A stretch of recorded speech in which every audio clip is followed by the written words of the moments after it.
Miq dhe mikesha, përshëndetje, mirë se erdhët në Kinotek në Sol. Kjo duke si ju flet Radio Tirana. Përshëndetje, mirë se erdhët. Jam së bashku me Egonin si çdo të mërkur tjetër, edhe sot për të ndarë me ju sugjerime, filmash, librash dhe për të ndarë një bisedë shumë të bukur me të ftuarin që do na bashkohet sot. Përshëndetje të gjithë, dhe ti Viola ke një aftësi që të më lësh pa fjalë mua ndonjëherë me këto hyrje të tua. Mbase ti s'e ke pasur mend. Po kjo është gjë shumë e mirë në thelb. Si keni qenë, si është ky fundi i qershorit dhe fillimi i korrikut? Ja, kështu po presim ditët e rrogës. Ditët e rrogës, okay, mirë. Bëni edhe një çik plazh, mos punoni vetëm. Po, edhe plazh duhet bër, po gjithmonë në orare të përshtatshme, dhe unë flas seriozisht kur bëhet fjalë për shëndetin. Në orare të përshtatshme, kujdes, shmangni oraret e drekës. Ua, sa bukur. Rripin e sigurimit. Rripin e sigurimit kur jeni në drejtim të automjeteve tuaja, dhe mos harroni që ndroni të hidratuar. Ujë, detoks e gjithçka tjetër që ka të bëjë me hidratimin. Ka shumë sa kemi përmendur Viola, çuditem si kemi vënë titullin emisionit ton Rripi i sigurimit ose kujdes rripin e sigurimit. Çka unë nuk lodhem duke e përmendur. Okej, mund të jetë një ide, një brainstorming kështu bashkë me dëgjuesit tan. Mirë, jemi në 25 qershor, është praktikisht puntata jone parafundit. Sa nostalgjik që jeti. Po do vim shpejt, më e gon. Do vim shpejt. Vazhdojmë. Doja të pyesja sa shpejt. Përmendim shkurtimisht së pari çfarë ka ndodhur në 25 qershor. Vite të ndryshme, 25 qershor, 25 qershor në kinematografi dhe në letërsinë botërore. 25 qershor 1947 publikohet për herë të parë Ditari i një vajze të re, Ditari i Ana Frankut, pra një nga veprat më të njohura të letërsisë së Holokaustit. Dhe vijojmë me vitin 1982 kur jepet premiera e filmit Blade Runner, një klasik i zhanrit science fiction që fillimisht prit me kritika, por më vonë u bë një kult klasik. Një super film Blade Runner. Mirë, 1993, 25 qershor, premiera e filmit romantik The Notebook, i cili u bë një nga filmat më të dashur të zhanrit të romancës, dhe ja kam Violën këtu, shifeni pak fytyrën e Violës. Vetëm shihni fytyrën time dhe kuptoni pak impaktin që ka lënë The Notebook tek unë, po jam e bindur tek secili. Shkojmë tek e radhës. Në vitin 2024 jepet premiera e dokumentarit I Am Celine Dion në Amazon Prime Video, që ofron një vështrim të thellë në jetën e këngëtares së njohur kanadeze, e cila ka një vepër të jashtëzakonshme, po fatkeqësisht ju desh përballë me disa problematika tepër të mëdha që rrezikonin edhe humbjen e zërit të saj. Unë e Celine Dion e mbaj mend në vitet 90. Ai ish imazhi Celine Dionit i ngulitur në mendjen time përjetësisht. Një divë e vërtet. Divë e vërtet. Ke plotësisht të drejtë kur e thua këtë. Tani shkojmë dhe përmendim shkurtimisht filmat që kemi përzgjedhur për ju në këtë episod, filmat më të mirë, paktën deri tani po themi. Në përzgjedhjen ton, po edhe të shumë kritikëve në vitin 2025. Deri në qershor, se mund të ketë filma shumë të mirë dhe në dhjetor, po kur të vijë dhe filmat janë Mission Impossible, The Final Reckoning, Sinners i vitit 2025, po. The Phoenician Sim, Bring Her Back dhe Lilo and Stitch. Do të flasim pak tani për secilin prej tyre. Nisim me Mission Impossible, The Final Reckoning, 2025, pra siç e tham, Christopher McQuarrie. Pjesa e 8 e sagës së njohur sjell një përfundim epik për agentin Ethan Hunt, që luhet nga i madhi Tom Cruise. Filmi është vlerësuar për skenat spektakolare të aksionit dhe për një sekuencë të veçantë në New York që është cilësuar si një nga më të mirat e serisë. Dhe kjo është arsyeja pse kemi thënë edhe herë tjera që Tom Cruise është sot aktori më i paguar në botë. E justifikon plotësisht. Shkojmë tek Sinners, po ashtu i vitit 2025, me regji të Ryan Coogler, një thriller horror i vendosur në jugun e Shteteve Bashkuara të Amerikës në vitet 1930, i cili ndjek historinë e dy vëllezërve gangster që përballen me forca të errta. Filmi ka marrë vlerësime të larta nga kritika, me një vlerësim prej 97% në Rotten Tomatoes dhe një notë A nga CinemaScore. Një arritje e rall, sidomos për një film të këtij zhanri, konkretisht zhanrit horror. Performancat e Michael Jordan dhe muzika e Ludwig Göransson janë veçuar si elementët e jashtëzakonshëm të këtij filmi. Do të shkojmë tani tek filmi im I preferuar deri tani këtij viti, një masterpiece dhe nuk ka pak javë që ka dalë në kinema, The Phoenician Scene nga regjizori Wes Anderson. Në këtë dramë të stilizuar, regjizori sjell historinë e Sasa Korda, Benicio del Toro, një tregtar armësh që përpiqet të përfshijë vajzën e tij në biznesin familjar pas një atentati. Filmi është vlerësuar për estetikën unike dhe për interpretimet e shkëlqyera të aktorëve si Michael Cera dhe Mia Thrippleton. Dhe vazhdojmë me Bring Her Back nga Michael dhe Danny Filippo. Një thriller psikologjik australian I cili ndjek historinë e një nëne që përballet me forca të errta pasi merr në kujdes 2 fëmijë jetim. Filmi ka marrë vlerësime të larta me një vlerësim prej 89% nga Rotten Tomatoes dhe është cilësuar si një nga filmat më të frikshëm të vitit. Performanca e Sally Hawkins është veçuar si një nga më të mirat e saj. Mirë, edhe sërish një tjetër film I cili s'ka pak javë që ka dalë, dhe kemi thënë edhe këtu në Cineplex, Lilo and Stitch nga Dan Fleischer Camp, rikthimi I dashur I Disneyt në formën tashmë të një filmi live action, ka qenë një sukses I madh.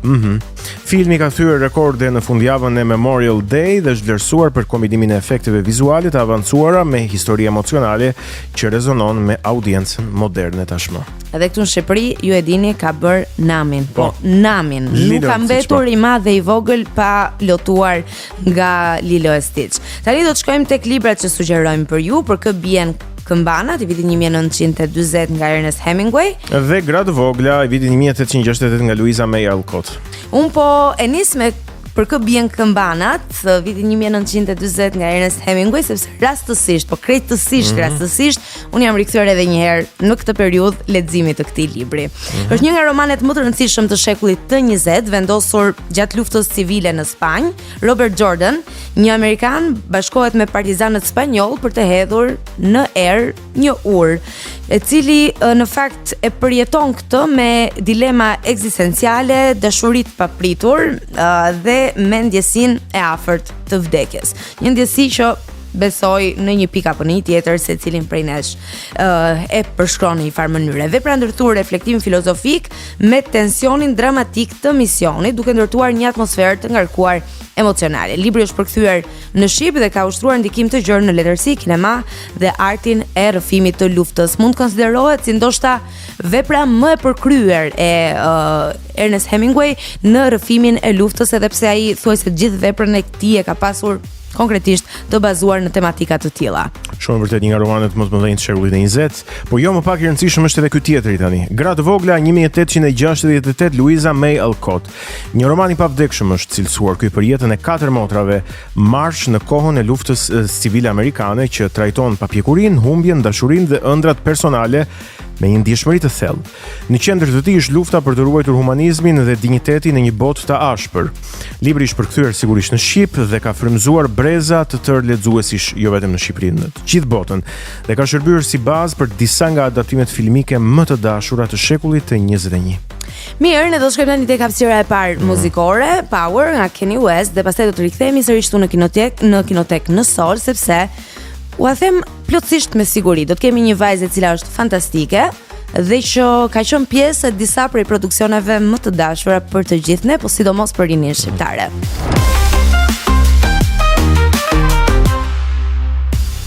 Ja ku jemi rikthyer sërish këtu në studio pasi dëgjuam Power nga Kanye West. Tani kemi një personazh mjaft interesant, është producente, regjisor filma shqiptar, e njohur për rrëfimin e saj dinamik dhe për leadershipin praktik që na e vuri më njëherë në dukje sapo e takuam këtu në studion e Kinotekës. Është Bricjap, është Bricjap.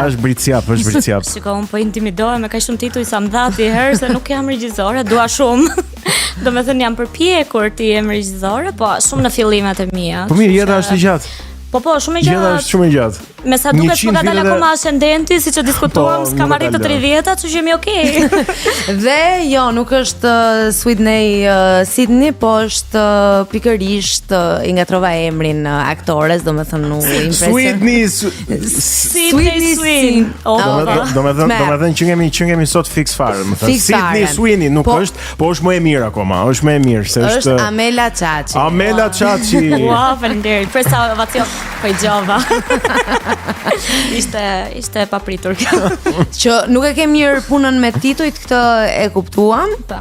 se kanë përshtypjen bën më shumë se sa të përcakton një titull. Mendoj që të gjithë në Shqipëri bëjmë më shumë se sa na përcakton titulli për të vetmen arsye se jemi akoma industri shumë e re, domethënë dhe po përpiqemi dita ditës, jemi në evolim dhe nuk është se i kemi gjitha pozicionet e gjitha mundësitë për të pasur ato pozicione. Kështu që normalisht ose jemi shumë punëtor Amela. Jemi dhe shumë punëtor dhe gjithmonë përfundojmë duke bërë herë producentin, herë menaxherin, herë asistentin. Domethënë çdo lloj gjëje që duhet bërë, edhe të çojmë ujin, kështu që patjetër duhet bërë. Sidomos ujin tani në verë. Është e nevojshme, kemi nevojë të hidratohemi, kështu që derisa të kap herë nga diskale dhe pastaj ke nevojë për një çun dhe thua ku janë çunat këtu. Ti nise me shishe. E kam thënë edhe një herë tjetër me një të ftuar tjetër këtë punën e asaj batutës që tha Koço de Volja, që tha këtu janë gjithë mjeshtrat të mëdhenj, tha të gjejmë në mjeshtër të vogël, tasë janë bërë gjithë, me këto titujt, me këto. Kështu që kishim një mbledhje para ca kohësh, edhe ishim gjithë shumë regjisor, producent, skenarist, po ta diun. Edhe ishte një moment, po dakord, po ky filmi a ka kështu aktor, gafer, inxhinier audio, ku ta diun se ishin gjithë vetëm producent, regjisor, kupton, dhe duket kështu sikur të gjithë kemi nga një titull shumë të madh, kur në vetvete jemi shumë pak staf. Inflacion titullish, inflacion gradash. Ama titullin e madh ju e vërtetoni momentin e produktit final, pra kur delej produksione dhe un kam parë, edhe besoj të gjithë kemi parë produksione në të cilat ti ke pasur pesh dhe ke bërë punën tënde mbase edhe më shumë se sa puna jote dhe kanë qenë realisht një sukses. Për kë e ke fjalën? Po përmend Snobin. Hostel by Annabelle. Hostel by Annabelle. Ke qenë pjesë po ashtu e Kosherës by Annabelle? Okej. Një emision fëmijësh. Një emision fëmijësh që kanë një botë të mrekullueshme dhe imagjino në kushte të tilla kur gjithë bota ishte kufizuar dhe kishte nevojë të qeshte. Po, shumë që nuk është folur shpesh për Kosherën, sepse ka qenë një emision fëmijësh që u bë në periudhë pandemie. Dhe ata fëmijët ishin aq të mirë dhe donin gjithë të vinin dhe këte ishin me maska dhe këte ishin shumë larg realitetit të pandemisë, të Covidit, më kupton, dhe për ata bota ishte po njësoj, si është ata kishin këtë qefin e vënies maskave. Kështu që ama ti e ke nisur si gazetare. Po, domethënë kam qenë gjithmonë e apasionuar pas gazetarisë, them drejtën, dhe universitetin e kam bërë për gazetari dhe komunikim. Dhe puna ime parë ka qenë te rutina magjistarit te Klani. Okej. Një vit. Një vit, po. Afërsisht, diku tek 10 muaj pak, po, gati një vit. Mendoj që ka qenë një shkollë shumë e madhe për mua. Domethënë, un kam qenë shkollë në atë periudhë, në vit 2 të universitet, kur kam filluar te Rudina dhe mbaj mend si sot që kam filluar punë të martën dhe të njëjtën kam pas live. Dhe unë isha kështu, nuk dija çfarë ishte live para punës, nuk dija se si bëj një live, nuk e dija se çfarë ishte një skalet televizive mirëfillt. Dhe të gjitha gazetarët që ishin aty ishin shumë të gatshme të ndihmonin me çdo lloj gjëje, dhe ndërkohë ishin të gjithë që më thoshin po dëgjoj, po ta bëjnë tani, këtë gjë do ta mësosh vetë, javës tjetër e ke vetëm, nuk ta bën më njëri. Sepse të gjithë ne, domethënë pavarësisht se ishte punë ekipi, secila kishte nga një emision të vetin, dhe që ato të merreshin me emisionin tim duhet linin praktikisht të tyren, më kupton? Dhe live-imi parë ka qenë Ronela Hayati dhe nuk di, adrenalina, domethënë një tmerr i vërtet. Por ka qenë shumë nice, domethënë, ka qenë shumë bukur që të mësoja deadline-et, gjëra të qaje, gjitha. Kur ti edhe ka qenë shumë nice, ka qenë një punë shumë e mirë që ty të ka shpërbyer për të ecur më tej në hapa të tjerë në karrierë, po ti e ndryshove drejtimin pak. Jo, ndryshova shumë. Po duke qëndruar sërish brenda fushës së njerëzve me shpirt artisti. Po, e drejt. Po, sidoqë që gazetaria është pak më e kornizuar. Domethënë ka ato të veta, ti duhet të citosh faktin, duhet të dish burimin, gjëra, domethënë, dhe unë ju largova kësaj. Domethënë në atë periudhë kam parë një nga gocat që unë kam pas në shkollë në universitet, ishte te Hostel by Annabelle dhe thjesht pash që ato kërkonin një asistente prodhimi. Unë nuk s'kisha lidhje. Dhe thash, okay, me qenë se unë po ikin nga Rudina, le ta aplikojmë, mos ngelemi pa lek, se mamit e babit nuk do i merja më. Se kur hyn në një punë, ti nuk e konsideron veten shumë të pavarur. Dhe nuk e konsideron më veten që të shkosh pastaj tek ai 2000 lekësh që ti jep mamit babin, ndërkohë që po jo vetëm kaq, edhe ti krijon një pavarësi të tillë sa që ke dëshirën të ndihmosh, jo më të ndihmoj. Patjetër, dhe ke dëshirën që të ndihesh shumë worth it, duhet të ndihesh që ti mundesh tani dhe ti jesh një zë idej në familje. Dhe fillova te Annabelle, ka qenë Hostel by Annabelle 2, I pari ishte bërë në 3 muaj të verës, diçka e tillë, dhe puna që unë duhet bëja ishte shumë e thjeshtë. Unë thjesht duhet koordinoja gocat se kur duhet shkonin në xhirime dhe të rrijan zyrë. That's it. Sa ajo gjëja ishte bërë një herë dhe unë të njëjtën që duhet bëja. Dhe mua më hante krimbi, nuk rria dot. Domethënë si mund të rria unë thjesht flisja me njerëz dhe të bëja këtë, më dukej vetë si call center. Dhe shkova te Dalina një ditë dhe i tha shkon, do ikin xhirime. Domethënë unë sa bëj dot si gjën. Okej, tha, po ç'o duash. Shkova në xhirime dhe nga shkuara në xhirime fillova të merja shumë përgjegjësi dhe nga momenti i marrjes përgjegjësisë kalova menaxher produksioni, pastaj head of productions, bëm një mini serial Love Like Tirana. Që e nisëm ku asnjëri nga ne nuk e dinte se çfarë do po bënim, si ishte. Aty ishte rapar që ne u hasëm si thua me filmi, se u detyruam që të merrnim kostumograf, skenograf, domethënë regjisor tjetër, domethënë ishte shumë e vështirë për ne dhe u futëm në xhirime 16 orare, që s'kishim lidhje. Se hosteli ishte më raportet me gjumin, se në gjitha këto produksione kam parë që keni punuar pa fund orë. Unë nuk e kam problem fare gjumin. Domethënë mund të ripa gjum mund të lej vetëm 2-3 orë. Është një vajzë e disiplinuar dhe unë këtë nuk e vjen në diskutim fare. Jo, unë po e shoh se për të folur s'po flas, po shoh. Po shoh. Ma hopi me kunjë, Jo, më duhet se ma hopi dhe mua. Se hapa gojën dhe nuk e mbyll. Po ti për të hapur gojën je këtu, prandaj të kemi ftuar, kështu që mos ki merak fare. Doja të të pyesja te këto produksionet që ka pas personazhe, aktor, secili me ato tekat e veta, me ato që duhet i shkosh pas avazit. E ke pas vështirë ti menaxhosh gjithë këtë garrumbullin e madh të këtyre njerëzve me teka? Është pak e vështirë në fillim, të drejtën. Edhe pse mua më ka qelluar relativisht njerëz shumë të mirë dhe jo teka njoh. Po prapë se prapi ka ca gjëra që ti se koncepton fare, që mund të ta kërkojnë. Edhe ti je kështu, un po vdes në këmbë dhe ajo do një gjë të caktuar, po ti prapë do të jesh, po patjetër. Të bëjmë dhe këtë gjë. Po unë zakonisht në punë jam njëri pak më i ftohtë. Dhe arrita bëj shumë mirë ndarjen mes punës edhe jetës personale. Edhe në qoftë se domethënë shoku im i ngushtë është kostumograf dhe jashtë xhirimeve ne jemi kështu dy njerëz komplet ndryshe, ulemi, ham, pim bashk, bëjmë dallavere gjithkohës, ama në punë jemi dy shumë profesionistë, është kështu sikur s'njifemi fare. Sa më pëlqen kjo ndarje e raporteve personale dhe atyre profesionale, se shpesh herë ky është një nga diskutimet më të shumta që bëhet lidhur me ngatrimin e raporteve. Domethënë, nëse jemi miq e shok jashtë ambienteve të punës, duhet jemi profesionist në momentin që jemi aty për të bërë. Është shumë e vështirë për të bërë.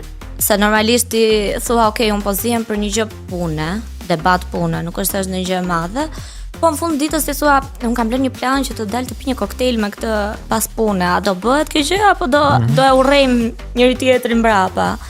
Po e kupton me kalimin e kohës që të gjithë në ambient pune jemi shumë të përfshirë, dhe në momentin që je shumë i përfshirë, ti e kupton që çdo gjë që bën është vetëm profesionale, pra nuk ka lidhje fare se çfarë kam unë me violën pas pune, po unë me violën në punë do bëjmë vetëm punën tonë. Do të jetë një raport korrekt. Shumë mendoj që kam ditur ta ndaj pak a shumë, domethënë dhe tekat dhe gjërat. Por sidoqë të jetë mendoj që artistët, aktorët kanë një punë shumë të vështirë. Kush është aktori ose aktoria më me teka që ke dhe kë mund të pyes më mirë se ty unë për këtë gjë? Shiko, mua më erdhi një person, të them drejtën, por mos ta thuaj një person tash, duam më një herë. Jo, më ta them dhe emrin, se nuk është problem. Se thjesht mendoj që nuk ka lidhje me tekat, po ka lidhje edhe me statusin dhe me mënyrën se si është mësuar. Është Eva Alikaj. Ne kemi pasur në xhirimet e Snobit një artiste që e njohim të gjithë. Po patjetër, sigurisht. Dhe një artiste e mësuar ndoshta edhe me mënyra të ndryshme të punuarit, dhe vjen në një set ku kryesisht ne kishim aktor amator. Dhe vjen në një set që ne ishim shumë të mësuar me njëri tjetrin.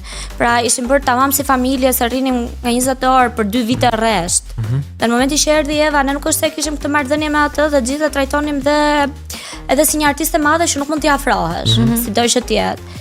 Dhe ajo ishte personi që mund të kishte pak më shumë teka, në sensin që kishte ato gjërat e veta, ku do shkonte të bënte grimin, gjëra të tilla që ne nuk i konceptonin fillim, se ishim kështu, ti mund ta bësh grimin këtu, është okay. Ju sa ju është me 5 lekë. Ne sa ju është me 5 lekë. Ndërkohë Evës duhet t'ja bënim 2-3 gjëra gati, pra në sensin duhet t'ja jepnim pak mundësinë, qoftë edhe për shkak të moshës, edhe për shkak të statusit, që ajo ta kishte, ta ndjente peshën e vet në atë serial.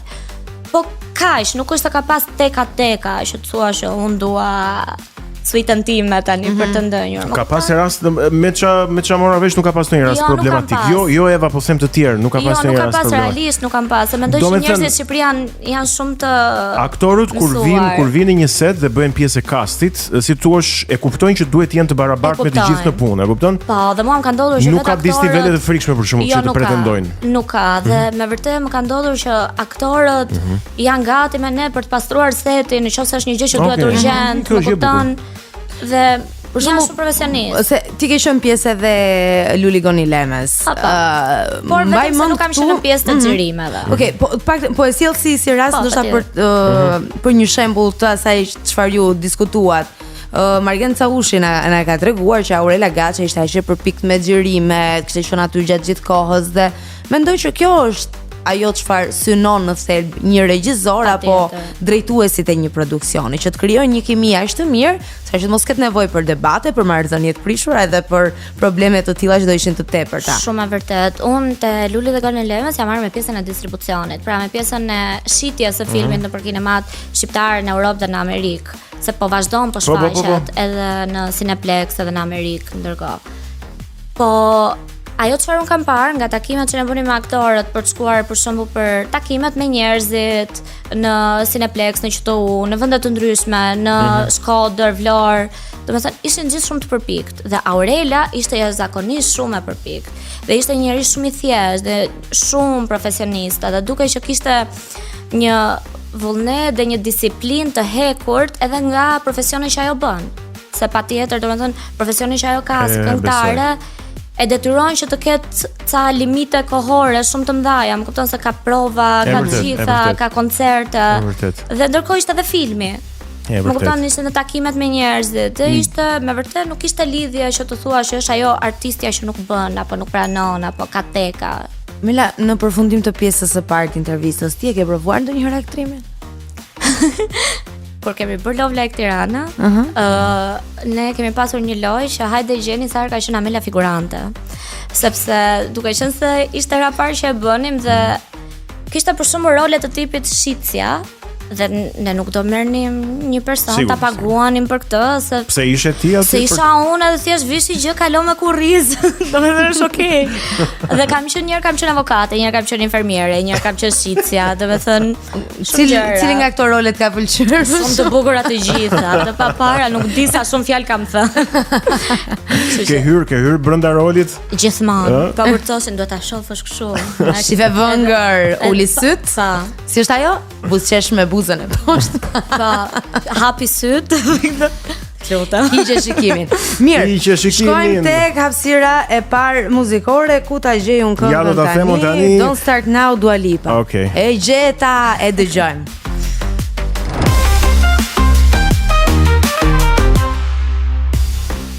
Ja ku jemi rikthyer sërish, vjoj të jem në studio me Violën dhe me Amelën. Do flasim Amela për këto projektet e tua kinematografike si producente ekzekutive, siç e ke edhe titullin që ty të pëlqen titulli, hiç fare.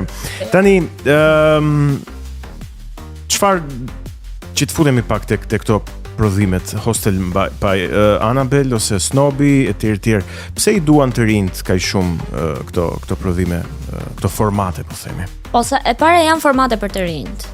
Domethënë Hostel by Annabelle është një format totalisht për të rinj. Është një format që në kohën që ishte shumë e re për kohën dhe nuk është gocat e gjenin shumë veten. Pra e gjenin shumë vetëm të lirshmëria e Megit, edhe u theu pak kornizat. Edhe fakti që ishin njerëz të ndryshëm nga njëra tjetra, për shembull Viola me aksentin e vet, pak fjerak. Domethënë të gjitha ishin shumë ndryshe, Ana që ishte si rockere, dhe e gjitha kjo e bëri shumë të dashur për publikun. Dhe pastaj patjetër që ajo ka pas një skalet me pika, ngadalina, me gjëra, por ndërkohë gocat ishin shumë spontane dhe kishin gjithë lirinë e botës që të ishin spontane, duke e bërë gjën shumë të afërt. Pra është shumë vërtet që ishin formate të mirëfillta alternative këto. Dhe ti e shef me shumë qef. Më kupton se ti thua që okay, këto janë me vërtet goca të reja që kanë shkuar, për shembull një nga episodet kanë shkuar në Mirditë. Tek shtëpia e një personi që jetonte me vërtet në Mirditë aty dhe po jetonin me ato kushte, dhe ajo është e vërtet. Domethënë nuk është se aty patjetër kishte 3 pika kryesore që ti duhet të përmbushje derisa të shkoje aty. Po nuk është se more një familjar, një person e pagove për të qenë familjar jashtë shtëpie. Dhe për më tepër ti se di fare se do ketë ajo shtëpia brenda. Mbaj mend një herë në autostradë e Brunesi. Më duket ka qenë një episod i hostelit, Kanë qenë disa. Kemi qenë disa episod i treti ka qenë është bërë te Brunesi në autostradë. Po, më kanë jetuar aty më duket, Po, e kemi. Si ishte jetosh te Brunesi me gjë? Ishte shumë bukur, sepse ne ndryshuam, ishte një ambient i gjithë kati i dytë dhe ne ndryshuam të gjithë. Po. Me arkitekt plus Dea vetë që ishte arkitekte dhe u bë me dhoma, me living room, me çdo lloj gjëje dhe aty jetonin gocat sepse u bë formati i tretë ka qenë si njet dhe ishte më shumë si reality. Pra gocat jetonin aty. Qëllësh ishte edhe periudha e Covidit, sapo filloi Covidi. Kjo ishte edhe arsyeja sepse u mbyll para kohe pak a shumë. Po. Dhe një periudhë të kohës ato jetonin aty dhe periudhën tjetër ne do shkonim në Europë. Dhe ne shkuam në Itali, që shkuam në Milano, Venecia, Firenze, që takuam shqiptar e të gjitha. Pastaj në Kosovë patëm mundësi të shkonim sepse më pas u mbyllën të gjitha dhe do kishim ngel Poloni, se biletat e radhës ishin për Poloni. Dhe në 13 mars u mbyll gjithë bota. Po, dhe do kishit ngel në Poloni. Nuk do ishte eksperiencë e keqe. Se ty për shembull pëlqen shumë udhëtim. Jo, mua më pëlqen shumë. Po ndoshta Polonia është shumë ftohtë në mars edhe me maska, nuk e di do. Dhe un kam qenë në Poloni dhe s'u ka pëlqyer. Okay, do të thonë nuk do ishte eksperienca më e mirë ever. Jo, më e mirë ever se besoj. Por kjo ishte edhe një nga arsyet sepse u mbyll më shpejt se ç'duhej, sepse nuk mund të bëheshin më ato udhëtimet. Edhe aty u pa dhe nevojshme që të bënim diçka tjetër që ishte snobi. Dhe ajo me vërtet që ishte një arritje shumë e madhe kinematografike për gjithë ne. Se unë nis shumë qet, unë nis si diçka për YouTube, që njerëzit ta shihnin gjatë pandemisë, e ka pas emrin, titullin, më fal, Ata dhe ne të tjerët. Po, shqyr që se keni nxjerrë me këtë titull. Po, faleminderit. Shqyr që se keni. Po, e ka pas Ata dhe ne të tjerët deri goxha, domethënë skenarët e parë që printonim ishin Ata dhe ne të tjerët. Po, m'pëlqen. Më vërtet? Po se ti bën snob është më catchy. Ti bën pjesë tek ata të tjerët prandaj. Mendoj se jo, është Ata dhe ne të tjerët. Mendoj se të gjithë ne bëjmë pjesë tek ata të tjerët. Të gjithë ne. Kështu që pastaj nga YouTube ajo kaloi që kjo gjë është pak më e madhe dhe ka nevojë për më shumë përkushtim dhe u shty për një vit më në 2021-shin.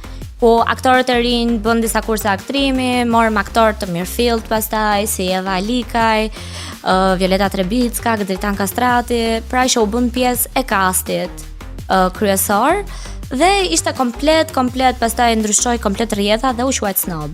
Dhe përfundoi me snob. Po, snob me shenjën e dollarit. Na dhe që të bëjmë çik disk këtyre të Andales tani. Na fol çik. Jo, i kemi shumë xhan. Po i kemi xhan, i kemi xhan. Apo i keni konkurrentë. Jo, sepse jemi mosha të ndryshme dhe fusha të ndryshme. Avazhir ti fol për vete për moshë. Për vete flasim tash. Ne s'na ka dalë ascendenti, okay? Jo vërtet si ke parë. Ata të Andales? Se gocat e Andales janë aktore pra te jo të gjitha Megli, po, tek Snobi, po. Harroj ndonjë, po. Shikoj, kam qenë gjithmonë për këtë doja të pyesja. Kam qenë gjithmonë shumë pro Andales para se të ekzistonte me emrin Andale, sepse Dalina e ka pasur idenë të krijuarit një televizion për podcaste, si thua një media të re podcastesh që në 2021-shin, që son ka boj. Dhe në 2022-shin, kur unë isha akoma pjesa e Anabelit, ajo gjë filloi të merrte fort. Ne filluam që të krijonim ca plane biznesi, filluam të mendonim disa emisione dhe disa nga personat që janë pjesa e Andales, un kam qenë pjesë kur janë bërë audicionet. Dhe kam qenë gjithmonë shumë pro, sepse mendoja që podcastet janë një gjë shumë nice për tu bërë tani. Edhe u kishte ardhur koha. Dhe janë pak më të thjeshta se sa emisionet, janë më pak të kornizuara. Pra, mendoj që publiku shqiptar ka nevojë që të dëgjojë më shumë gjëra të pa filtruara. E kuptoj. Jo, doja të pyesja në lidhje me këto gocat se nuk e di tani mirë sa nga ato që janë te Snobi janë si aktorë janë te kamera. Se i ngataroj nuk e di mirë. Amela, ndoshta mund na bëj edhe një krahasim mes gocave të Hostelit edhe gocave të Snobit, po janë shumë ndryshe. Domethënë mund të përpiqen ta bëj, po janë komplet natyra shumë ndryshme. Janë ndryshe dhe gocat e Hostelit erdhën për të luajtur veten. Pra, ashtu siç ishin, pra ishin gazetarët gjithat Anabeli dhe erdhën të bënin veten e tyre me kamera. Ndërkohë gocat e snobit, gocat dhe çunat e snobit kishin një skenar. Erdhën për aktor, po. Kanë luajtur personazhe. Kanë luajtur një personazh, kanë pas një skenar para. Patjetër që ne i njohim shumë mirë pas skenarit të tyre se rrinim gjithkohës bashkë praktikisht, po sido që tjetë ata nuk bënin veten. Mund të fusin pjesë të vetes së tyre, gjëra të tilla, por janë komplet ndryshe. Jo, te Megli s'kam parë që të luaj veten, ka luajtur personazh. Nuk ka luajtur veten. Megli madje ka qenë shumë mirë, sepse ka bërë një personazh ka qenë shumë i vështirë. Dhe ka bërë një personazh që ka pas shumë luhatje emocionale, ka pas shumë progresion të rolit dhe me vërtetë që ka bërë shumë mirë. Por tek Andale, Megli duket që është vetvetja në pjesën e humorit. Pra ka një humor dursak që e ka të vetën dhe ka atë spontanitetin që unë mendoj që ke qef që të rish dhe ta dëgjosh. Ti i një nga afër, një pjesë të tyre. Po e nis që nga Megi e shumë vajzat të tjera deri tek vajzat e Andales. Tani më the Megli është ajo që Megli është ose ke punuar me të. Kur ishe këto komentet në rrjetet sociale, se unë di që je aktive edhe në mbrojtjen edhe kauzën e grave. Si përjeton? Se ne jemi pak popull i vrasht ose i tepruar në komente? Ne jemi shumë të vrasht, po mendoj që ne gocat në Shqipëri kemi përfituar një muskull imunitet seriozisht, një vaksin Pfizer kundrejt këtyre komenteve, sepse komentet nga meshkujt kryesisht, po dhe nga femrat, të cilat do thonë diçka më shumë apo do të ofendojnë, do i kesh gjithmonë. Dhe unë kam menduar gjithmonë këtë edhe kur flisnim me gocat në fillim të snobit apo të hostelit, që sido që të jetë, njerëzit do gjejnë diçka për të thënë. Gjë më të mirë që ti do bësh, do ta gjejnë një gjë. Absolutisht e vërtetë. Pra, unë mund të jem shumë e mirë në gjithë gjërat e mia, ama do ma gjej një gjë që shiko si është ajo sa e shkurtër është. Domethënë tipit njerëzit do e gjejnë diçka për tu kapur. Dhe në momentin që ti e di se si është shoqëria këtu, është pak më e thjeshtë që ti të mbrosh veten, të krijosh ca bariera me veten tënde. Dhe të thua që, okay, ndoshta unë nuk jam për të gjithë, po unë jam për këtë target grupin tim që thotë që po, mua më pëlqen Megi, më pëlqen që t'jem aq ta them gjën siç dua ta them, aq spontane, aq moderne. Domethënë, dhe unë mendoj që këtu është e gjitha, se nuk kemi arritur akoma në atë fazë. Ti nuk je shkurtër, është thjesht tavolina shumë e gjatë. Shumë e vërtetë. Mos kimera. Jam shumë dakord. Por unë kualifikohem që të vendos rripin e sigurimit. Patjetër. E di çfarë më bën tjetër shumë përshtypje se do doja edhe këtë ta bënim si diskutim. Pra, ne përmendëm disa raste, gocat shqiptare kanë krijuar tani imunitetin dhe gjithmonë më ka bërë përshtypje fakti që nuk kemi të njëjtin reagim nëse e njëjta temë flitet nga një grup vajzash që bëjnë podcast diku në një vend të largët të botës. Nuk e kemi fare. Kurse nëse e bëjnë vajzat shqiptare, po pse na duket kështu na? E di çfarë është e lezetshme që unë kam parë këtë gjën, për shembull një podcast, ai më erdhi tani Color Daddy, me atë dy goca, se harrova dhe emrin tani. Këtu në Shqipëri? Jo, është podcast i huaj. Është i huaj, është amerikan, po u bë fenomen. Dhe u bë fenomen edhe për pjesën e feminizmit dhe për pjesën e mbrojtjes së kauzës së femrave. Por ato flisin në mënyrë shumë të hapur, qoftë për eksperiencat e tyre seksuale, qoftë për marrëdhëniet, jo domosdoshmërisht thjesht eksperienca seksuale, po marrëdhëniet në përditshmëri dhe flisin në mënyrë shumë të hapur dhe për meshkujt. Dhe kur e njëjta gjë bëhet këtu, domethënë janë po të njëjtat njerëz që e shohin atë emision dhe thonë e bravo, këto goca na duan, dhe kur shohin një gocë shqiptare që e bën këtë, thonë edhe këtu thonë bravo, po thonë bravo prindrit që të kanë rritur. Po, bravo prindrit që kanë rritur, po si jemi ne, nuk është Shqipëria për këto, tash. S'kemi arritur ne, nuk kemi europianizuar ai shumë. Pastaj do më hyn në PE.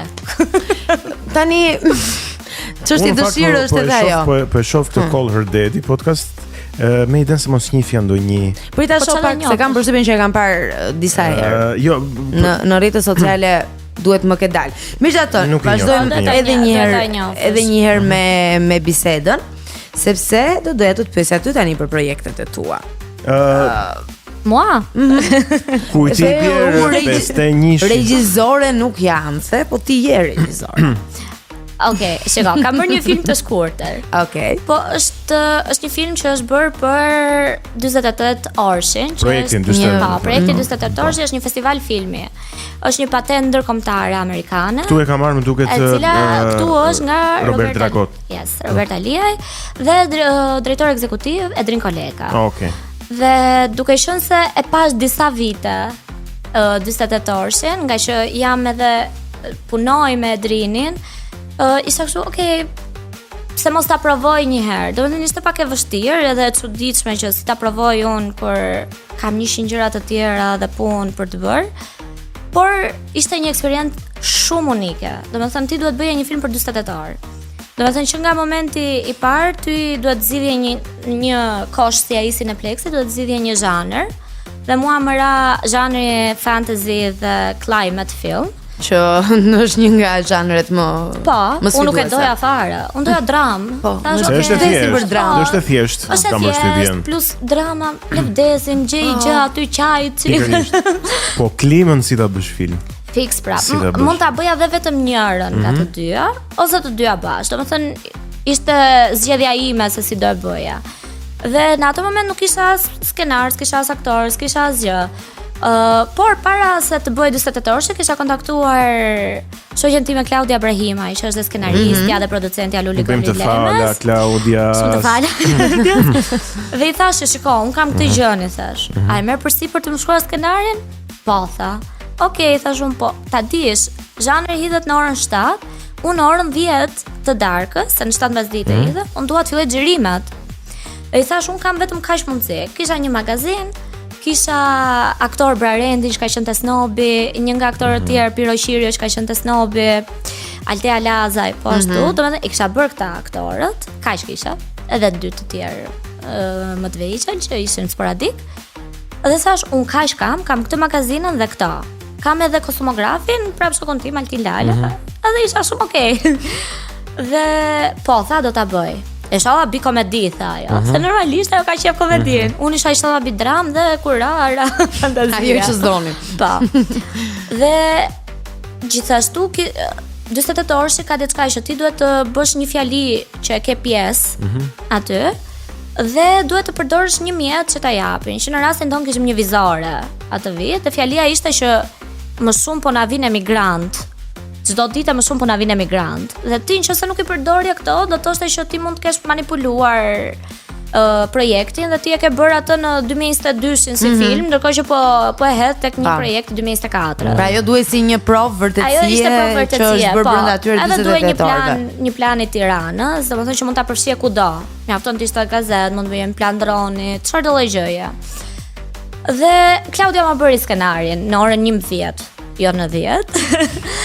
Dhe shkuam dhe xhiruam për 48 orë pa gjumë, literalisht pa gjumë, pa asgjë, si është Red Bull, Red Bull aty. Dhe pasi mbaruam xhirimet, shkojmë në studio që ta montonim filmin dhe një nga montazherët, i cili erdhi dhe gjatë gjithë kohës së xhirimit donte të flinte gjumë në atë moment. Dhe tha, po iki çik, tha.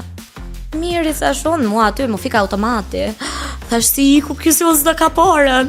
Dhe në atë moment mora një montazher tjetër koleg, Olsen, Olsi Viero, dhe ai erdhi direkt në 5:30 të mëngjesit. Dhe ai ndërkohë kishte edhe një film tjetër të 48 orëshi, që po e montonte gjithë natën dhe pastaj erdhi tek mua që ta montonim. Dhe e kapëm orarin në fund, po e kapëm. Po ishte shumë adrenalinë dhe unë me vërtet që pas asaj u kam thënë gjithë që kanë dëshirë që bëjeni. Është një gjë që ti e sfidon veten maksimalisht, po është edhe një gjë shumë e bukur. Po e di që mund ta provojmë edhe ne. Jo vetëm që kapët orarin, por edhe çmimin. Ne do shkojmë tek hapësira e radhës muzikore, Blinding Lights, The Weeknd dhe rikthehemi sërish.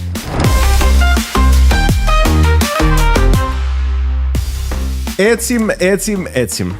Jemi pra këtu sërish në studio me Amelën dhe me Violën. Amela, shiko, duhet të të pyes për diçka unë ty. Do thuash ti për çfarë do të më pyesësh mua? Po. Meqense ajo asistente ekzekutive dhe regjizore dhe ke bërë film. Po them edhe te këto bashkëpunimet e tjera që ke pas bërë. Cila është formula për ta bërë një projekt viral, një produkt viral, po pa komprometuar mesazhin? Apo po thuaj që duhet kompromentohet mesazhi se ndryshe? Jo, nuk e mendoj atë. Na i thuaj çik këto triqet e shihë. Shiko, unë jam shumë pro cilësisë dhe patjetër që ka produkte që nuk bëhen virale sepse tani virale nuk mund të bëhet çdo gjë. Dhe për këtë jemi shumë dakord se ka plot filma që bëhen dhe janë filma autor të cilët ti nuk i shef sepse nuk janë virale dhe nuk janë për masën apo gjëra të tilla dhe ajo çfarë ne jemi mësuar më së shumti tani janë filmat komercial. Dhe zakonisht ajo ndodh tek filmat artistik. Po, sepse janë ato filma të cilat janë për masën. Pra ti nuk është se do shkosh të shohësh atë filmin, patjetër ka një target group që shkon i shef. Unë për shembull kam parë shumë filma të cilat nuk janë viral, të cilat janë filma autor, të cilat janë filma të cilat kanë fituar çmime në për festivale ndërkombëtare që janë bërë në Shqipëri. Shumë të mirë në fakt. Po, që janë bërë në Shqipëri dhe janë shumë të mirë, por sido që të jetë, filmat që ecin janë ata filmat komercial dhe momentalisht që flasim, unë mendoj që çelësi i suksesit përpos faktit që është një skenar shumë i mirë, dhe mendoj që skenari duhet të jetë shumë i mirë. Mendoj që ka shumë bëjnë dhe aktorët. Domethënë duhet patjetër që aktorët të jenë edhe personazhe që publiku i ka qef. Që publiku i shef se të jenë veçanta sa publiku mësoj t'i dojë. Dhe i do, po. Domethënë mendoj për shembull, po marr se ishte e freskët Luli dhe Koni Lemes, njerëzit e donin Aurelën. Domethënë ja donin të gjitha ato gjën, i kanë parë intervista, e donin si karakter, e donin si muzikë dhe normal që do vinin ta shihnin. Njerëzit gjithashtu Devis Myçlymin, që e njihnin nga Portokallia, kishin shumë qejf, ishte bërë viral dhe prej këngës vet të gjitha.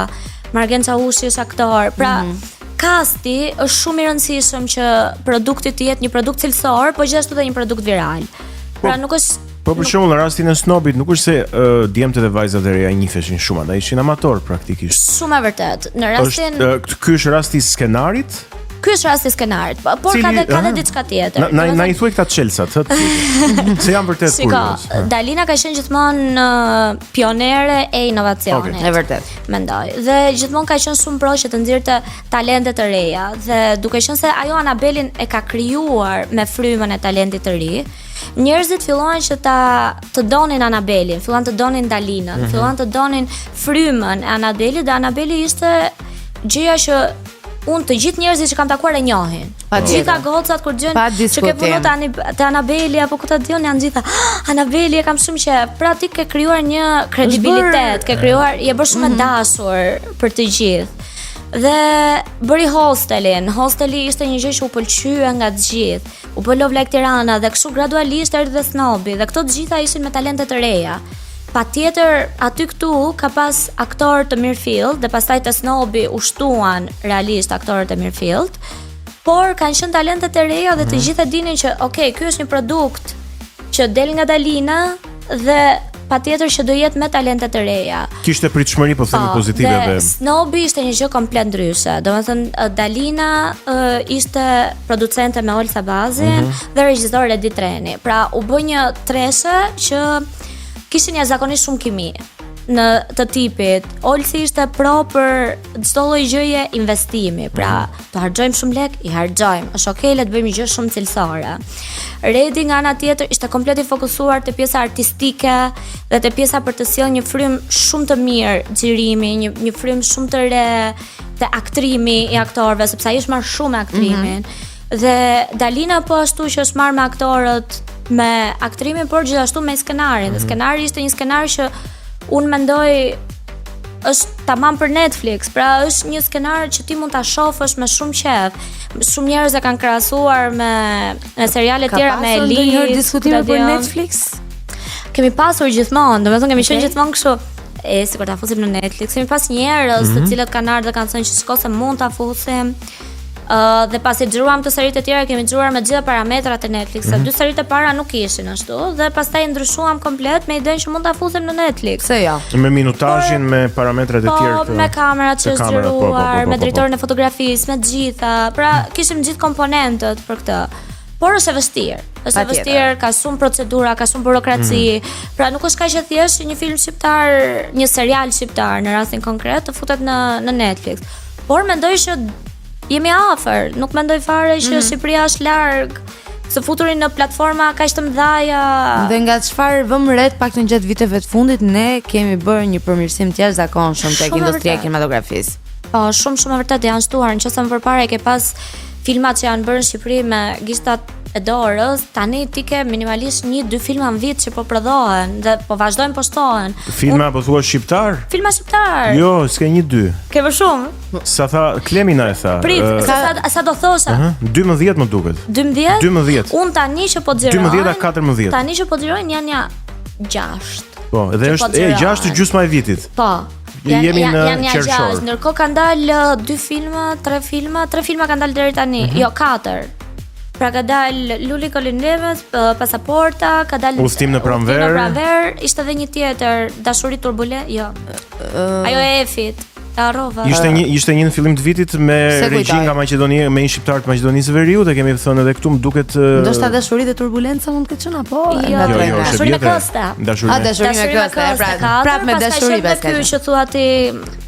Po nuk e mbaj më. Që dhe mua e kemi thënë dhe këtu në Kinotek, po mua tani për çamet se më vjen. Po e rëndësishme është që janë Ja, domethënë i tham 5 i tham për 2 minuta këtu. Po, ne tham 5. Janë edhe 6 të tjerë që janë duke u xhiruar. Do xhirohen edhe disa të tjerë shtator, tetor, nëntor. Kështu që do mund të shkoj te 15 kjo.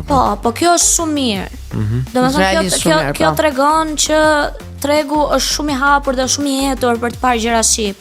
Dhe populli, njerëzit domethënë ka shumë dëshirë që të shohin. Dhe në vitin sepse edhe Klemi e ka thënë më mirë se unë që janë rritur statistikisht. Më duket se në vitin më të mirë të Kinostudios kishte 14 filma shqiptar në kohën e komunizmit, që ishte industri me financim shtetëror, nuk ishte hallin të financimit. Ti thjesht shkoje me skenar dhe i thoje kam këtë skenar, dua ta bëj film dhe e bëje filmin. Në skenari ishte parti. Jemi gati kur do. Dhe tani po i afrohemi dhe po e tejkalojmë atë shifër, gjë që është gjë e mirë. Është gjë shumë e mirë dhe mendoj që jemi gjithmonë e më në rritje. Para disa vitesh të flisim vetëm për një film edhe e mbani mend shumë mirë që okay ka dalë një film shqiptar. Dhe tani si mbaj mend sa filma dalin. Tani nuk i mbaj mend, imagjino, unë thash 2 dhe kur i fillova ti thosha dolën 12, kështu që janë shumë filma shqiptar dhe kjo tregon shumë për kinematografinë shqiptare. Dhe mendoj që akoma më shumë do vinë të bëhen, se edhe me investimet e fundit që po bëhen në kinematografi, edhe mendoj që do ketë filma të huaj që do vinë të xhirohen në Shqipëri, që do jetë një gjë shumë e mirë. Po ne kemi Juvun, ne kemi të mrekullueshëm, Veriun e kemi të mrekullueshëm. Nuk kemi politika shumë të vështira për përdorimin e ambienteve? Jo, nuk i kemi dhe mendoj që si industri, të gjithë ne që punojmë në industrinë e filmit, jemi shumë të gatshëm që të punojmë për më shumë dhe për të dhënë më shumë, për të bërë më shumë filma edhe më të cilësor, patjetër, se jemi gjithmonë në përmirësim të vetes, kështu që mendoj që ka ditë shumë të mira që na presin. Dhe besoj që për ju që jeni drejt për drejt të lidhur me këtë industri, ka ditë të mira që ju presin, po ka edhe ditë vështira. Cilën kujton ti si sfidën tënde më të madhe në këto vite që punon në këtë industri? Shiko, mendoj që më të mëdhaja, cilat më të mëdhaja janë gjithmonë financimin. Është një problem shumë i madh kur ti e di shumë mirë që ke çdo lloj komponenti tjetër dhe gjëra që të duhet janë sponsorë dhe gjëra që duhet është financimi. Për shembull, në rastin e Snobit, që u bë sezoni i parë me 10 seri, gja është shkruar sezoni i dytë. Dhe aktorët i kemi dhe janë gjitha mundësit, po nga ana tjetër është një financim jashtëzakonisht shumë i madh. Dhe është një gjë aq e madhe që ne nuk e kemi financimin e duhur, nuk kemi sponsora. Pra, flasim për një investim, se Dalina kishte bërë një video para pak kohësh, që është një investim 600.000 euro. Që nuk janë shumë për të bërë një film në Jo, ti thua dikujt jashtë, po jemi në kërkim të 600.000 euro për një film habitet, sepse është një shifër e vogël. Të t'jap unë tash edhe ta bësh, po s'po na vjen njëri. Nuk është një shifër e madhe. Hajdeni pra, hajde. Ne këtu lexojmë shpesh box office-et filmave dhe buxhetet e filmave. Si ka qenë ajo, hajde ke Alma dhe do themi come on to me. Dhe buxhetet e filmave që janë filma cilësor, jo shumë të buxhetuar, po them, se zakonisht shkon kështu, kjo sa më cilësor të jetë filmi aq më pak i buxhetuar është, po janë me miliona. Pikërisht. Me miliona, po them me shumë kursim, ë? Patjetër. S'po flas për filma me aktorë të mëdhenj. Kam parë një serial kohë të fundit, Severance, që u fiksova kish fare. Dhe ishte një seri ishte 1 milion euro. Domethënë ti thua që okay, mua më duhet më pak se kjo për 10 seri, për një sezon. Më kupton, një sezon të plot. Dhe në rastin që ti nuk ke financimin, të vjen shumë keq. Dhe mendoj që kjo është një sfidë shumë e madhe, se ti duhet ta pranosh që atë gjë nuk e bën dot, derisa le të përpiqemi nëse do I gjejmë, se patjetër opsioni është, skenari është, aktorët janë. Pra nëse do I gjejmë atë financim do e bëjmë. Po nga ana tjetër përpiqesh edhe ta mendosh që deri këtu arrim ne. Çdo gjë është gradualisht. Pjesa tjetër vjen në mënyrë graduale, nuk kemi akoma gati për 600.000 euro. Okej. Çfarë sinqeriteti? Jemi në limitet e kohës. Kështu që duhet të ecim pak me këto lojrat tona. Ecim. Keni lojra? Po patjetër, pse çka kujtoni, do I kish pa lojra. Loja e parë. Pse se di unë këtë. Po tash do t'i themi të gjitha. Jo se më thën ndonjë gjë. Ne do të t'japim disa tituj projekte ose fjalë kyçe që lidhen me karrierën tënde dhe për secilën do t'rregosh vetëm një fjali që e përkufizon. Vetëm një fjali për ty. Okej, ja ta gjem. Hostel by Annabelle. Moderne. Okej. Duhet të them fjali apo fjalë? Okej, si duhesh ti? Sa ta them dhe fjali. Okej.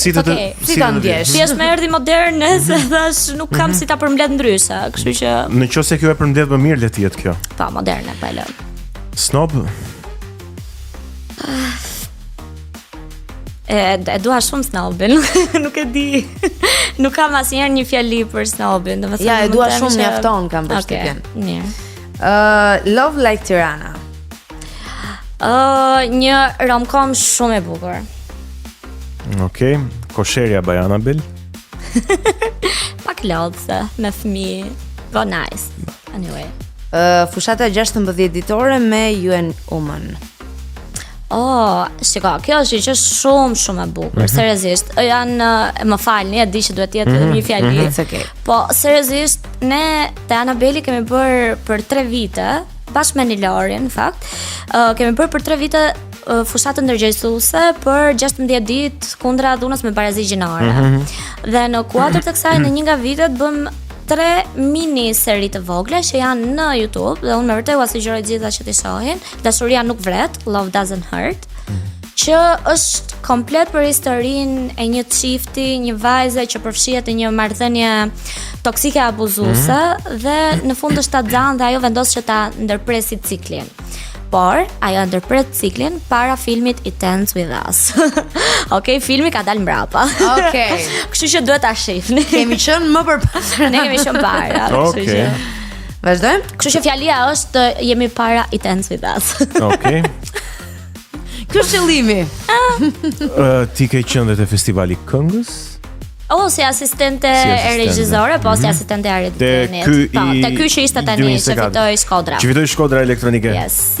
Thuaj një fjali, ose 2 ose 3, sa të duash. Ishte gjëja më e papritur, më elektrizuese dhe më e bukur që un kam parë ndonjëherë.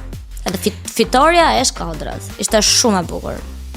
Sepse patjetër që njerëzit kishin shumë mixed feelings dhe ishin shumë nuk dinin se kush do fitonte, sepse patjetër ishte Elvana Gjata, që njerëzit e duan shumë, është një super artiste, çdo lloj gjëje dhe ishte Shkodra elektronike që njerëzit e filluan ta duan shumë që në momentin e parë që e dëgjuan. Më kupton dhe ishte shumë e bukur e gjitha, ishte me vërtet një sfidë e bukur për të dyja mendoj.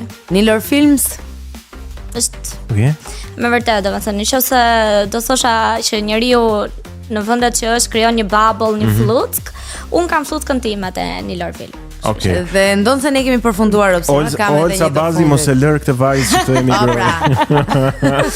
Është thirrje për ty. Kam edhe një të fundit pavarësisht që i mbaruam këto fjalët kyçe apo titujt e gjithçka tjetër, por do të pyes për të fundit, pas dite me Rudinën. Ça do të dish? Ça do të dish? A ishte e vështirë ishte ta thash. Ishte përkufizoje ti këtë eksperiencë. Ishte më mirë se universitet. Okej. Kaq. Jam diplomate. Okej. Diplomacia në mban. Mbajte ekuilibrat me të gjithë, nuk e prishe me askënd. Normal. Shumë mirë. Jam një bricap që do vazhdoj të jem në punë nesër. Do të shkojmë tani te loja e radhës, tani nisim me skartimet. Ti më ke droguar më, sa nuk të shpjegova pse më dërgove filmat dhe serialet tu të preferuar, po tani do zgjedhësh mes tyre. Cili prej tyre do të fitojë në fund të garën, që do të shpallet filmi fitues ose seriali fitues. Dhe unë as nuk i çova 10. Po kemi mjaftuar. Mirë, okay, bëri çfarë.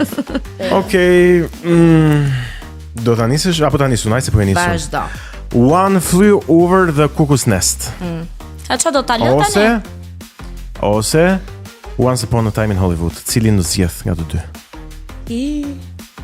One Flew Over the Cuckoo's Nest. Kështu Squid Game mi fare, zgjidh midis atyre që do, e kupton? Drejt. One Flew Over the Cuckoo's Nest apo Fight Club? Fight Club. Okej. E hodhi iku direkt. Të lutem si mund mos ta lësh. Okej. Për Fight Club. Po se jeni dhe goca në fakt, harova. Një element që Okej. Vazhdo. Fight Club apo Pulp Fiction?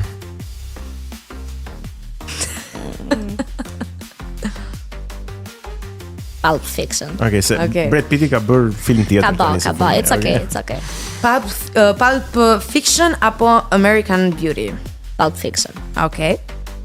Do vazhdojmë të shi tek serialet. Por dhe American Beauty është shumë e bukur. Patjetër. Unë them Dhe mua kam një skenë aty në fund që është një qese që fluturon, është shumë e bukur. I love it. American Beauty me Kevin Spacey. Ta. Jam i sakt, po mu kujtua sakt filmi. Mirë, ishim të Pulp Fiction, eh? Yes. Do hidhemi të serialet Pulp Fiction apo Friends? Ja, këtu më për shumë duhet ta dija, se është shumë e vështirë. Të top up Friends. Po prandaj po them. kjo është e bukur e papritur. Që si di të gjitha gjërat që të vinë jetë. Sepse unë e di që Pulp Fiction është shumë realizuar dhe nëse do i futem objektivisht do zgjidh Pulp Fiction, po pastaj do shkojnë në shtëpi dhe do hap Friends. Kështu që Friends. Okej. Friends apo How I Met Your Mother? Friends. Okej. Friends apo Stranger Things? Friends. Okej. Friends apo Ginny and Georgia? Friends. Okej. Thash, shumë e vështirë se do ta kisha fut fare Friends. Friends apo Elite? Friends. Okej. And the winner is Friends. Që po të flasim objektivisht, do fitonte Pulp Fiction, mendoj. Por objektivisht, publiku nuk gjykon si kritik të filmit. Po pra, por nëse po flasim thjesht me zemër, domethënë me Friends unë jam e dashuruar. I shoh kështu, mund të kem parë një 5 herë nga fillimi në fund. Po. Dhe do t'i shohësh prapë tani kur shkosh në shtëpi. Yes. Tani, meqense Amela, Brad Pitti na e skartove që në fillim, unë thash që Brad Pitti ka bërë një film tjetër. Po, nuk e di pse kam përshtypjen që Brad Pitti është një nga aktorët e preferuar të Amelës. Po, shumë i mirë. Shumë bukur. Meqense Brad Pitti është një nga aktorët e tu të preferuar, ti ke një mundësi shumë të mirë. Ta takoj? Ua, ky është opsioni që unë ta takoj? Jo, së pari ti të shkosh në Cineplex duke nisur nga nesër që i bie 26 qershor, apo jo, 26 qershor i bie nesër, në rrjetin e kinemave Cineplex, ose në Teg, ose në QTU, ku të duash ti, të paguash biletën dhe të zësh udhësen tënde të preferuar. Sa bukur ja të paguash biletën. Po jo, këta s'japin as biletën. Të thotë edhe ke një super mundësi s'jep as biletën. Po prit. Kemi ne biletat. Po prit se këtu. Po jo pra se thotë, paguaj, do e paguaj. Çuna do ta sillni pagat biletën këtu live tash në moment. Shiko, un kam edhe kartën e Cineplexit, marrë ulje. Perfekte. Okej. Dhe të shikosh F1, Formula 1 ose Formula 1. Do e shoh. Filmi që bashkon Brad Pitt me botën e shpejtësisë ekstreme, mua më ka befasuar ky film, nuk e prisja Brad Pittin në këtë rol, por një rol i jashtëzakonshëm. Patjetër, një legjend kthehet në pistë për garën më të rrezikshme të jetës në një super prodhim që do të na mbaj pa frym nga fillimi deri në fund. Me regji nga Joseph Kosinski, regjizori Top Gun Maverick, dhe me producent kampionin e Formula 1 Lewis Hamilton, të madhin Lewis Hamilton. F1 nuk është vetëm një film, është një eksperiencë me 300 km/h ekskluzivisht për Amelën që të shkojë të shohë Brad Pitt. E ke qejf shpejtësinë Amela? Shumë. Shumë, kam fiksim madje. Edhe këtë fundjavë isha me makinë dhe po ecja shumë shpejt. Shumë shpejt. It was okay, domethënë ishte po, dhe ishim thjesht vllai im që ishte ti më të çmendur se mua. E po, e sheh që ky është filmi i duhur për të parë. Kështu që unë do ikë ta shoh F1-in, po biletën. Ora, ajo bileta do vija apo jo? Erdhi bileta. Besha ka se edhe sikur Madje t'ja japin F1-it. T'ja japin direkt e gonit. Ishte qarë ju, e kupton, e fitove. Urdhë që ta shihni këtu domethënë që nuk shlyej gabimet. Që nuk është dy bileta. Nuk është fake, është bilet dyshe, mund të shkosh me një mikun ose mikën tënde, shoqën shokun tënd dhe të shijosh Brad Pitt edhe F1 në Cineplex nga nesër 26 qershor. Lëshoje tani se e di që urdhëro. Shumë faleminderit. Mezi po pres të shkoj. Do shkoja edhe pa biletën, po Tash Kam një bilet. Tani s'ka justifikim të mos shkosh. Tani nuk kam justifikim, po drejt. Kështu që duhet më ftosh prapë që të flas për F1-in pastaj. Po. Gjithmonë je e mirëpritur në Kinotek, ne të falenderojmë shumë që ishe me ne. Ju falenderoj unë shumë. Ishte kënaqësi. Uroj ta kesh shijuar po njësoj siç e shijuam edhe ne. Kam shijuar shumë edhe një gjë që u thash që kur erdha ishte që nuk e prisja gjithë investimin dhe njerëzit që takova këtu, kështu që seriozisht keep up the good work, sepse ishte një gjë shumë je në zemrën tonë. Shumë faleminderit Amela. Ishte shumë e bukur dhe duket që kur një projekt bëhet me shumë dashuri, del shumë mirë. Shumë faleminderit Amela.